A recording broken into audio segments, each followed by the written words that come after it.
What's up, guys? I'm BTC. Welcome back to the Respawn, where I answer your questions. Today we're talking about heroes stealing ultimate charge, a digging character, and more.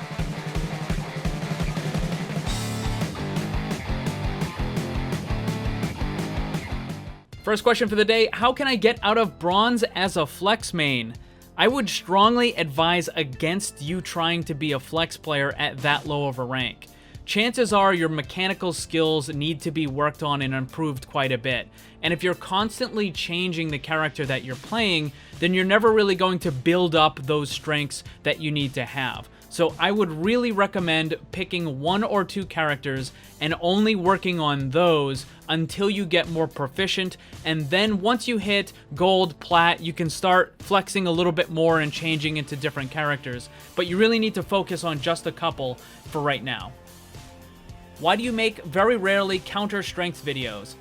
Because they take a long time to make, anywhere between 15 to 25 hours in order to make one of those videos.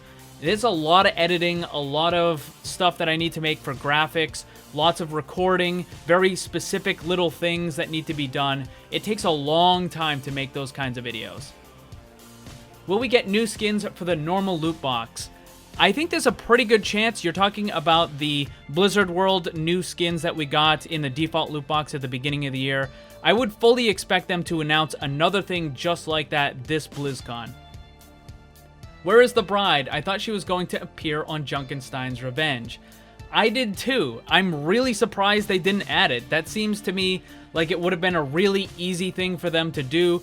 The game mode is already in place. All they would have had to do is maybe replace one of the endless Junkenstein bosses instead of having Roadhog spawn. Maybe they could have had the Bride of Junkenstein have Sombra spawn instead, but they didn't. I'm really surprised. What is the difference between honest scope shot and normal shot? Because they sound different. One is a hit scan, one is a projectile. Whenever you're zoomed in, it's hit scan, which means that the target is instantly hit whenever you click the button. So it's going to get healed or damaged, whatever it happens to be. When you're zoomed out, just running around, it's a projectile. So there's actually a travel time to the little healing dart that she's firing out. Will Blizzard ever allow players to refund skins for credit? I don't think so. I don't see that ever happening. There's really not that much stuff in the game that you would need to do that anyways. What would you propose as Bastion's new abilities? Do you think he is good in higher brackets if the person playing him has good awareness and aim? The character is not good in higher brackets. He has less than a 1% pick rate. He's almost never used in professional play. The only exception is on the Junkertown map, and that's just because of the pirate ship. But once the new Torbjorn changes go into place, he's going to be a very strong counter to pirate ship, so I expect that even that one thing is going to end up going away. The character just isn't in a good spot. He has some of the lowest pick rates across the entire board, whether it's PC, PS4, or on Xbox. It doesn't matter if it's bronze through GM, Bastion is at the very bottom, often with less than 1% pick rate. He just isn't used, he's stationary, and in a game like Overwatch where mobility is king, he's just not viable, and he needs to be changed. The only people who don't seem to understand this are the one-tricks who just want to ignore the issues and keep playing the character because they like it and they don't want anything to change. It's the same issues that we had with Torbjorn and Symmetra. The one-tricks are like, oh, the character's fine. Who cares if it has less than a 1% pick rate and is completely unviable in most situations? Just leave it as it is. No, how about we don't? I would rather have the game be balanced, and I would rather have the character be actually viable in most situations. Have you ever considered covering another game in addition to Overwatch? I mean, I used to make content on some other stuff like Minecraft, CSGO, Ark Survival Evolved. It's just now Overwatch is the game that I want to cover. It's pretty much it. Maybe at some point in time I'll change to something else, but I don't foresee that happening anytime soon. Why haven't you built a jetpack for your cat yet? Who says that I haven't?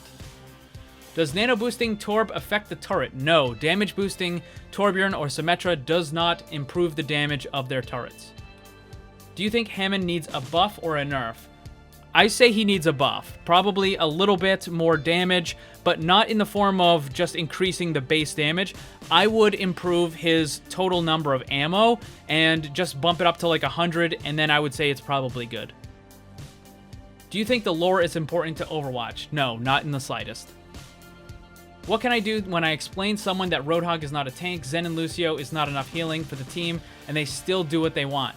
The player base in Overwatch is largely casual. Unfortunately, Blizzard is kind of encouraging this as well.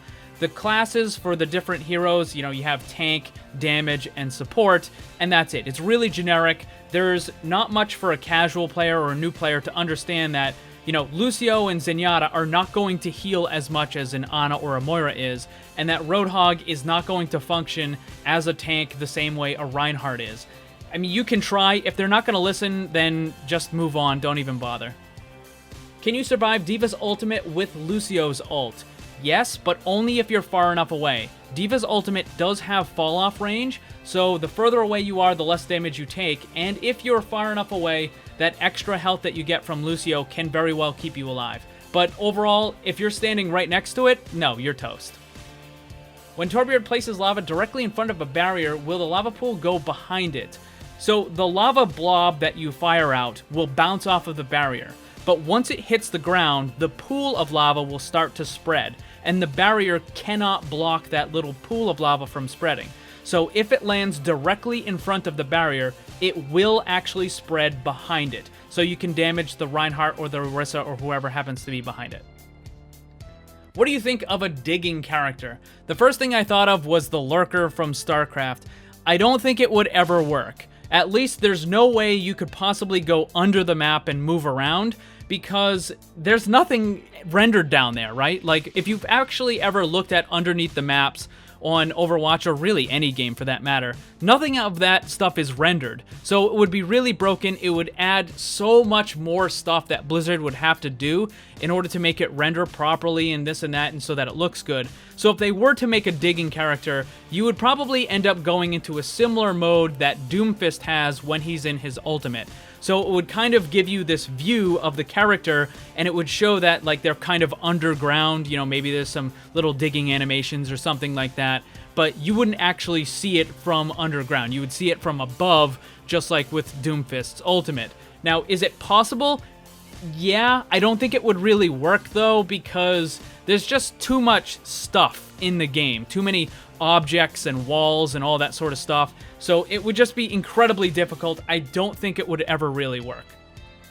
If Zen discords someone in deathmatch, he takes 30% damage from everyone or just from Zen.